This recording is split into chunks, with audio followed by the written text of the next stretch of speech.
کسی کا حق دبا لینا، کسی کا قرضہ دینا ہو تو نہ دینا، کسی سے وعدہ کر کے اس کی وعدہ خلافی کرنا، یہ تمام چیزیں حقوق العباد میں آتی ہیں۔ یاد رکھنا کہ جب بندہ فوت ہو جاتا ہے اس کی وراثت کے ساتھ پہلا حق جو متعلق ہوتا ہے وہ تجہیز و تکفین، کفن دفن کا اہتمام۔ دوسرا حق جو اس نے ترکہ چھوڑا ہے، جو مال چھوڑا ہے، دوسرا حق یہ ہے کہ سب سے پہلے اس نے جو قرض چھوڑا ہے وہ قرض ادا کیا جائے۔ ورثاء کو حصہ بعد میں ملے گا، پہلے اس کا قرض ادا کرنا ہے۔ اگر قرض ادا نہ ہوا، میرے آقا صلی اللہ علیہ وسلم نے شہید کا بڑا مقام بیان فرمایا، یہاں تک کہ کہا گیا کہ شہید کو مردہ تک نہ کہو، مردہ گمان بھی نہ کرو۔ لیکن اتنا بڑا رتبہ ہونے کے باوجود میرے آقا صلی اللہ علیہ وسلم نے فرمایا شہید کی ہر غلطی اللہ معاف فرما دے گا سوائے قرض کے۔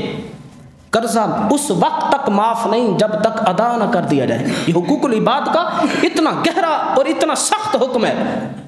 امام ذہبی نے ایک واقعہ لکھا کہ ایک بزرگ تھے، بڑے نیک تھے، متقی پرہیزگار، فوت ہو گئے، دنیا سے چلے گئے۔ الکبائر کے اندر یہ واقعہ موجود ہے۔ تو 10-15 سال کے بعد کسی کے خواب میں آئے، انہوں نے پوچھا کہ بزرگوں بتاؤ کیا بنا آپ کے ساتھ؟ انہوں نے کہا الحمدللہ میری بخشش تو ہو گئی ہے لیکن مجھے جنت میں جانے سے روک دیا گیا ہے۔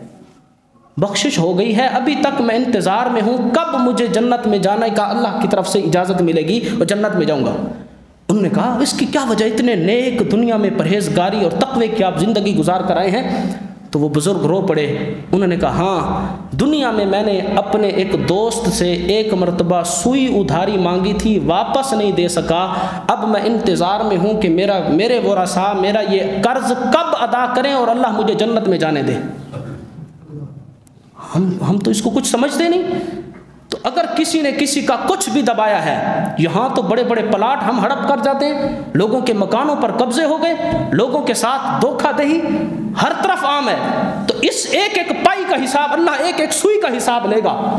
یہ واقعہ اللہ نے لوگوں کے سامنے ظاہر اس لیے کیا، لوگوں کو بتانے کے لیے کہ وہ اگر پکڑنے پر آئے تو ان بطش ربک لشدید، اللہ کی پکڑ بڑی سخت ہے، وہاں سے کوئی بچ نہیں سکتا۔